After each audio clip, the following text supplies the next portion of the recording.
Here's what God's word says. A few different verses from Numbers chapter 13. The Lord spoke to Moses, "Send out men to investigate the land of Canaan, which I am giving to the Israelites. You are to send one man from each ancestral tribe, each one a leader among them." So Moses sent them from the wilderness of Paran at the command of the Lord. All of them were leaders of the Israelites. Drop down to verse 26. They came back to Moses and Aaron and the whole community of the Israelites in the wilderness of Paran and Kadesh. They reported to the whole community and showed the fruit of the land. They told Moses, "We went to the land where you sent us. It is indeed flowing with milk and honey, and this is its fruit. But the inhabitants are strong, and the cities are fortified and very large. Moreover, we saw the descendants of Anak there. The Amalekites live in the land of the Negev. The Hittites, the Jebusites, and Amorites live in the hill country. And the Canaanites live by the sea along the banks of the Jordan." Then Caleb silenced the people before Moses, saying, "Let us go up and occupy it, for we are well able to conquer it." But the men who had gone up with him said, "We are not able to go up against these people because they are stronger than we are." Then they presented the Israelites with a discouraging report of the land they had investigated, saying, "The land that we passed through to investigate is the land that devours its inhabitants. All the people we saw there are of great stature. We even saw the Nephilim there. The descendants of Anak came from the Nephilim, and we seemed like grasshoppers both to ourselves and to them." Chapter 14, verse 1. Then all the community raised a loud cry, and the people wept that night. And all the Israelites murmured against Moses and Aaron, and the whole congregation said to them, "If only we had died in the land of Egypt, if only we had perished in this wilderness. Why has the Lord brought us into this land only to be killed by the sword, that our wives and our children should become plundered? Wouldn't it be better for us to return to Egypt?" They said to one another, "Let's appoint a leader and return to Egypt." You may be seated. The title of my sermon is "Have Nothing Because You Want Nothing." Have nothing because you want nothing. All right, all right. Everybody know what I'm talking about? Somebody here? You ain't got nothing? Let me get all southern. You ain't got nothing because you don't want nothing. Amen. Sometimes God is trying to bless us and we get in the way. Now, when the children of Israel were in Egypt, they wanted out. They wanted to go to the promised land. They cried, "Lord, relieve us from slavery. We want to go to the promised land." And here they are, less than a stone's throw away from the promised land. So Moses sent some folks out and says, "You know what? Here's what I want you to do. I want you to check out the inhabitants and then bring back some samples of crops so we can see what's there." And they found grapes so big, a cluster of grapes. It says it right there in the word. They cut the cluster. They had to carry it on a pole between two people. Something. How y'all like some grapes like that? All right. Those are some serious grapes. I'm sorry. Thank you. Somebody's feeling it. Man, those are some nice grapes. Yes. A whole cluster on a pole. Now, mind you, these folks had talked about manna. They didn't like the manna. Then they wanted some meat. God sent quail. They wanted water. God gave water. I mean, God is doing all these things for them. They come back with the fruit, and you think they would celebrate it. I know I would have been. I've been there. This is the day. I'm serious. Amen. We're getting ready to take the land of milk and honey. We're getting ready to go where God has told us to go. Now remember, God has performed no less than 14 miracles All right. at this point. How many of y'all would love to see 14 miracles in your lifetime? We're talking a period of about a couple of years, 14 miracles. God has defeated the most powerful army in the world. Think about that. He took the Egyptian army and wiped them out. In fact, they crossed over land on the Red Sea. I don't know about you. If I saw that miracle, God would have to do nothing else for me. Say it. I'd be through. I'm all in, God. Yeah, that was, yeah. Think about it. I've been a slave. I've been freed. I've watched God destroy the most powerful nation in the world.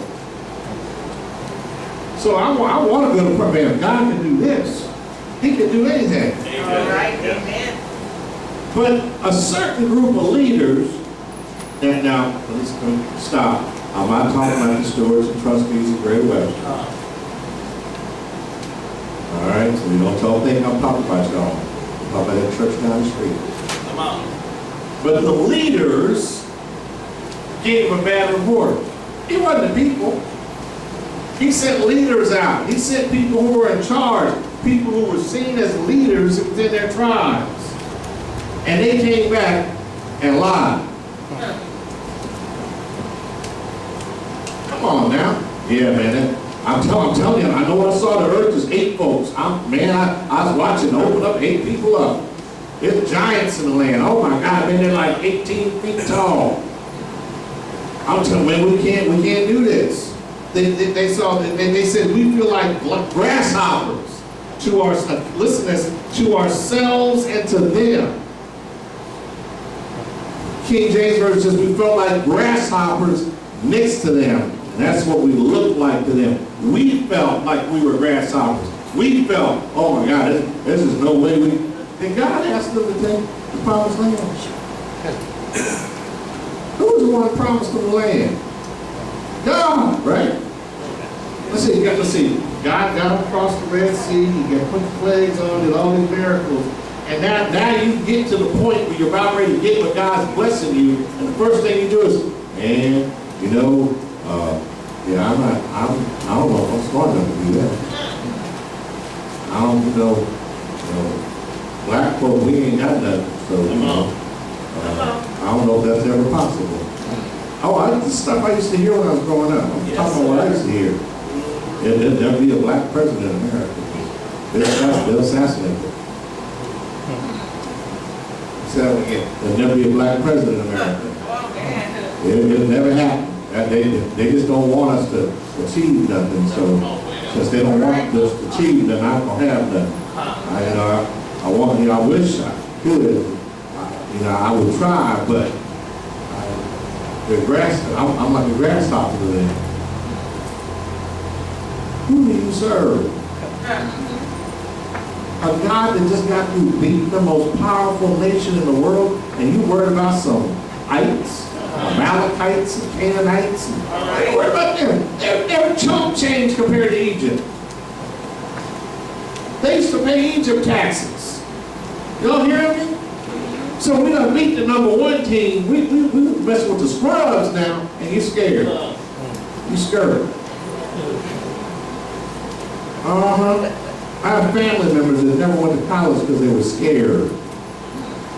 I just didn't know what it was like to, leave Santa Cross and go to Richmond and go to school. All right. I've been in Gonzales my whole life. I don't know what's Santa Cruz is a big city. Come on now. Did you ask me to move to Cuero from Gonzales? Oh, man, I don't know about it. Hello? We can stop what God wants to do because we see ourselves the way the enemy wants us to see ourselves instead of the way God wants us to see ourselves. The enemy will always tell you you can't do something. Come on. He will always point out your faults. He's the accuser of the brethren. That's his job. What you trying to do? You get outside yourself now. I know God told you to leave that so-and-so, but you're going to be out there by yourself. How you going to make it? My aunt, Louise, my favorite aunt. Her name was Catherine Louise. Some people call her Catherine. I call her Aunt Louise. All I ever knew her about. Was a single parent in 1968. She decided she wanted a house for her and her son. She went to the bank. You remember what 1968 was like? Come on. Now, Tappahannock is smaller than Gonzales. Y'all hear me? Amen. Tappahannock is smaller than Gonzales, so everybody knew everybody. She went to the Bank of Essex, and they told her, You know, Catherine, we appreciate if you want to try to do good for you and your son, but you need to go ahead and get married. You know, get a husband. We'll consider getting you a loan for a house. Come on now. You're a single parent, you know, you're trying to buy a house in the wrong neighborhood too. No black folk live over there. Oh. You're trying to get above your station. Well, You're a single parent, you're a black woman, no education, except the high school diploma. You know, we know Catherine, I know your whole life. I want you to get this loan and not be able to pay it. Now, my Aunt Louise could have given up. come on. That's what most folks would have done. Come on. In fact, I can tell you, probably most of her brothers and sisters would have done. But Aunt Louise, after work every day, went to the back desk. She'd sit in the lobby All right, and call her up. all right. "We want Louise. I'm here to get a loan for a house."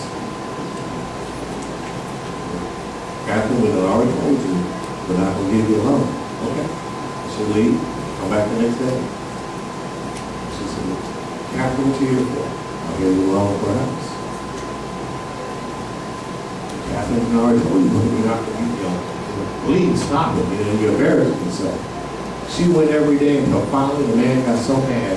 "You know what? I'm going to go ahead and give you that loan. All right. Because you know what, and I'm telling you, you're going to lose that house. You're trying to get off, but you know what, I'm just tired of coming up in here." And she paid the house off early. Amen. Come on now. Amen. Come Come on. on now. Come on. All right. Close to 10 acres of land, never on. made more than $1,000 a month.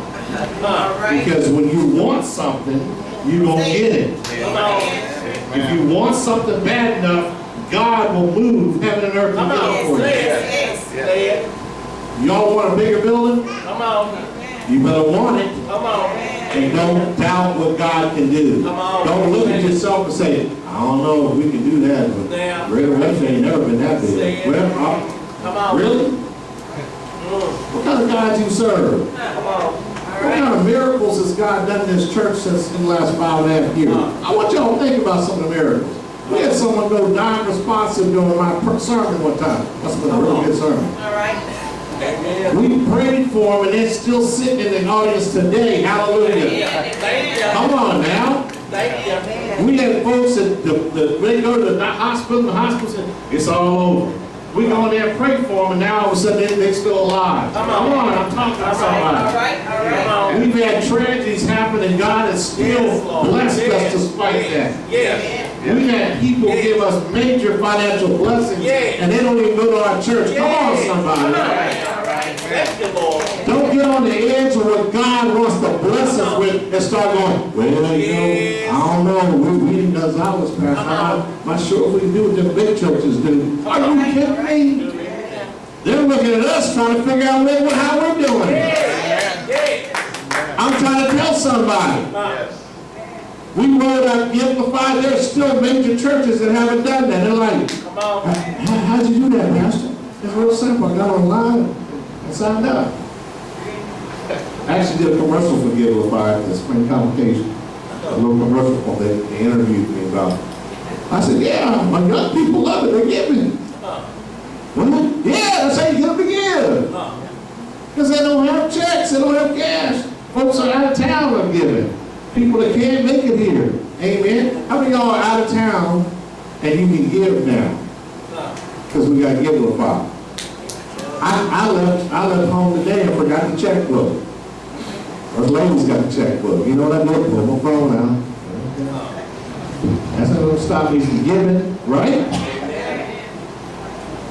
People are trying to figure out, how are you growing? Because we believe God. When you believe God, anything is possible. Yes. How many of y'all got promotions and raises and all kinds of things happening? You're going, what in the world is God doing? Some of y'all are getting job offers despite the fact you shouldn't have gotten them. Say it. Say it. God wants to bless you. Don't sit back and say, "Well, you know, Pastor, I just not feel so. I feel like a grasshopper." Then stop feeling. Start believing. God has so much He wants to bless you with, but you got to get yourself out the way. Stop doubting God. Trust Him.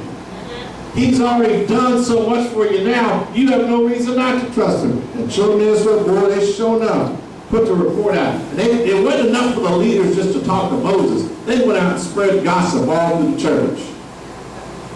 You might go over there, I'm telling you, oh Lord, we start praising God too much, Holy Spirit will jump up in here and folks will be shouting and falling out, wigs coming off and all kinds of stuff. They're knocking over pews and you don't want all that up in here. Why not?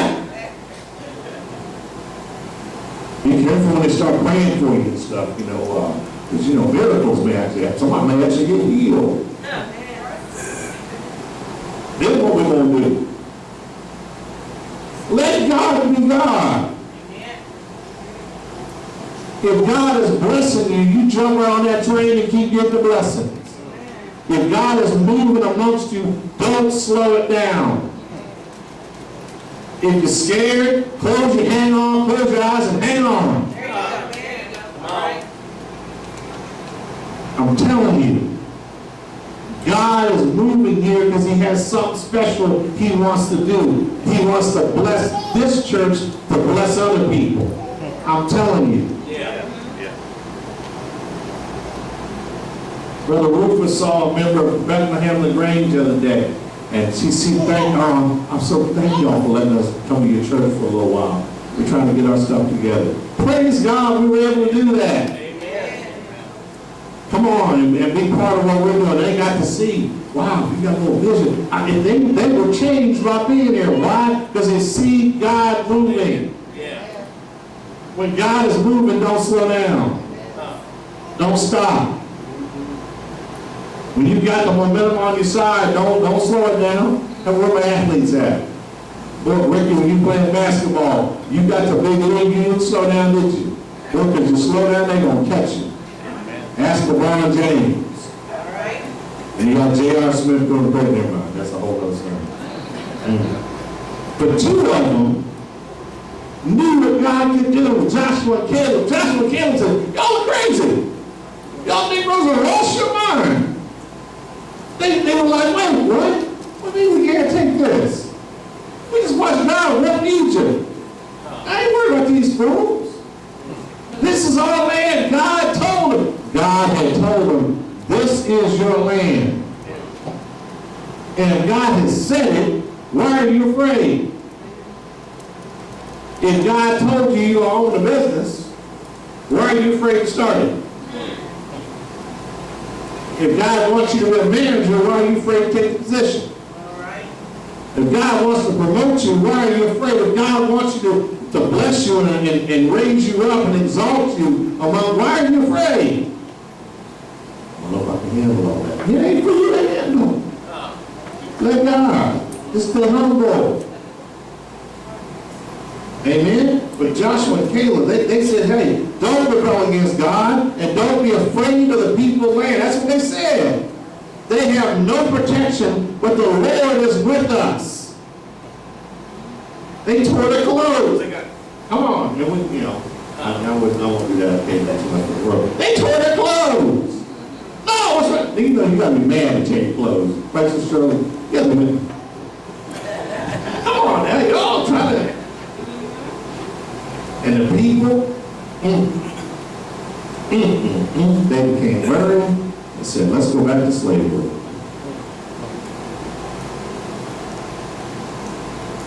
Don't go backwards.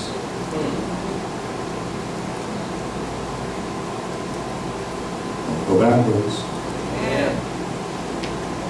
Don't look back. Don't even think about it. Come on. There they go.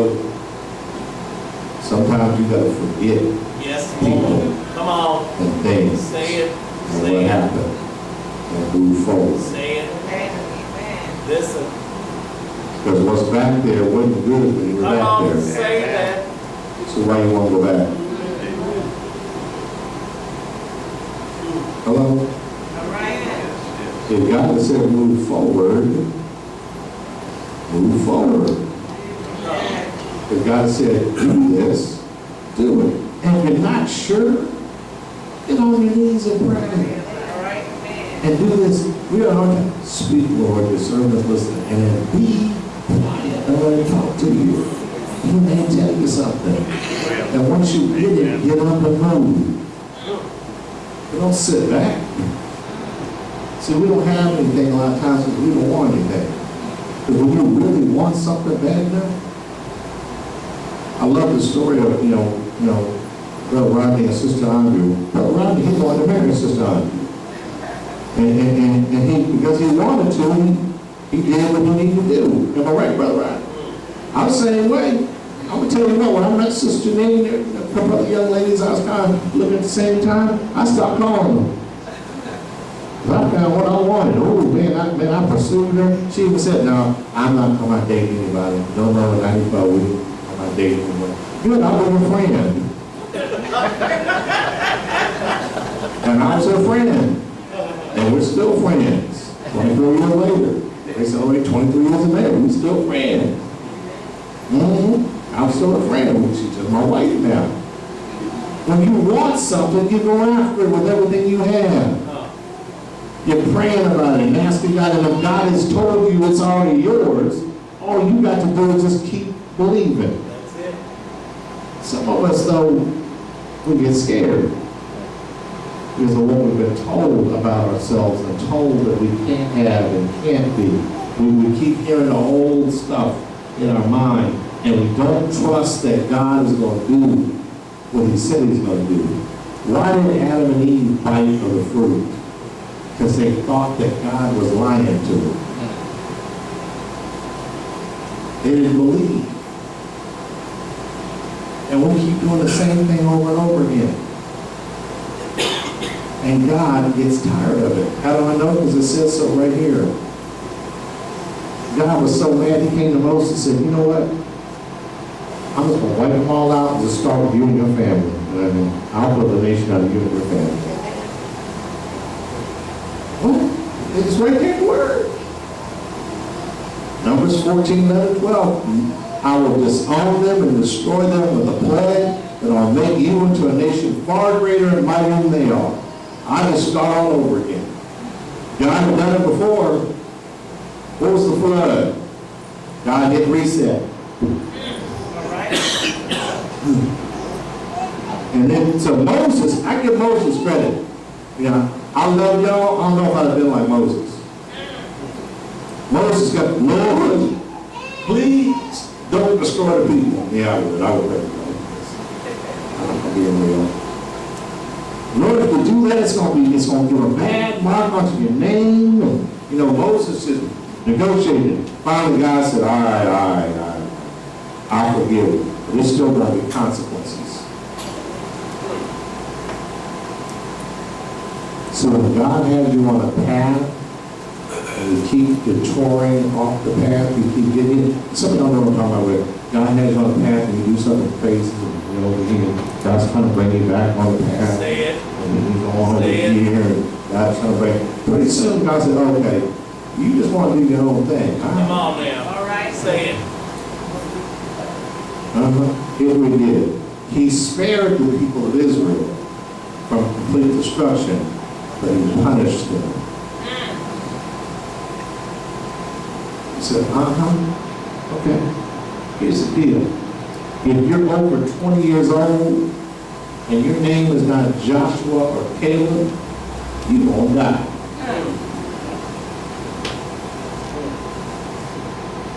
Less than 5 miles from the promised land. How long is 5 miles? Right on the edge of success, on the edge of everything God wanted them to have. And they spent the next 38 years doing this. Shoes were not wearing out, clothes not wearing out, so God still blessed them.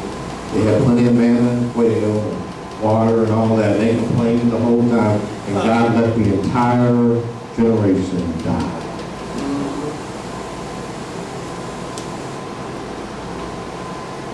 Years of futility. And he said, the young people were pure. And they did.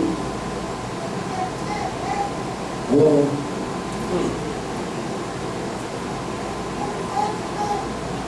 God doesn't want to do it, but his will is going to be done, whether you like it or not. What he wants done is going to be done. Ray Webster, we don't want God to wait 20 years, 30 years, 40 years. Amen? If God has a place he's trying to take us, let's just go. Moses got so frustrated that he got mad, and in a moment of anger, when God told him to speak to the rock, instead of hit the rock, because remember he hit the rock last time. Speak to the rock, he hit it to bring water out. And that disobedience cost Moses his spot in the promised land. But by the way, the leaders that rose up and got the people stirred up, God killed them instantly with a plague. Because they got in God's way. Now, again, I'm not preaching it, it's a word of caution. When God is trying to take you somewhere, go with it. All right. Who are you to be afraid of God? Do you trust God? Come on. Amen. See, that's the hard part about being a believer. Because God asks you to give him everything. And we don't like giving God everything. We want to hang on to some little fears and insecurities because they're comfortable. How many of y'all have ever ministered to homeless people, been out on the streets and seen homeless people living in squalor? And they're comfortable in that. And now you could be comfortable. In fact, I spent 3 years working with homeless people in the inner city of Phoenix. I was amazed. I couldn't live. Oh my gosh. I couldn't lay on the ground like that every night. It was bad enough in the Army when I had to do it in the sleeping bag.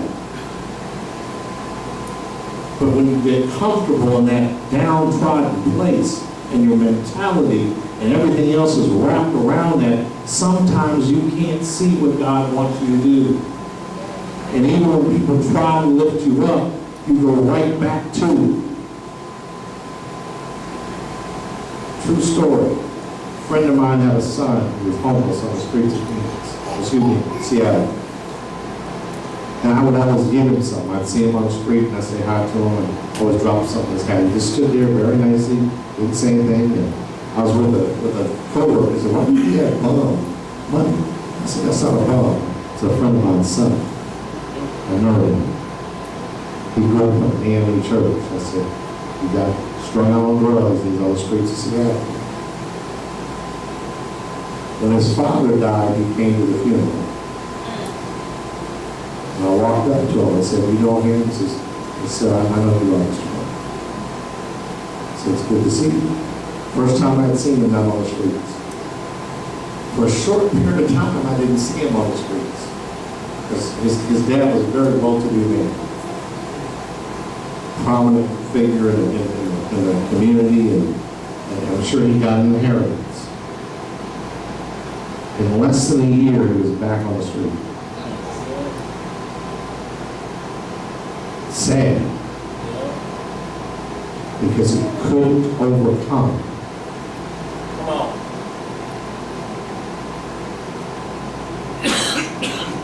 See, God wants to change you. He wants to transform you. He wants to make you better than you ever thought about being. He wants to do exceedingly abundantly above all we could think or ask. Yes, sir. But you have to do your part too. That's trust him. He knows what he's doing. Give it to him. Sometimes it doesn't even, "Hey God, what you doing here?" Trust him. He knows what he's doing. When we first moved to Texas, my wife said, "Why are we moving to Texas?" Because her image of Texas was from what she used to see off the Navy ships in Seattle. Everybody had gold teeth and whatnot. She said, "I'm not sure about all of them." Now I said, "Baby, that's not Texas, that's the Navy." And then now I couldn't get her to leave Texas. She loves Texas. Last time she went to Seattle, she said, "Oh, I can't wait to get home." I said, I thought Seattle was home. Oh, no, it's not home. I love Texas. Hello? Sometimes you have to go where you don't think God, and you're like, why is God bringing me here? Why? Because He has something He wants to do. Not just for you, but for other people. Do you realize what a blessing it's going to be when the new building happens? People don't look and say, oh my God, it can be done. Yeah. If you just trust God.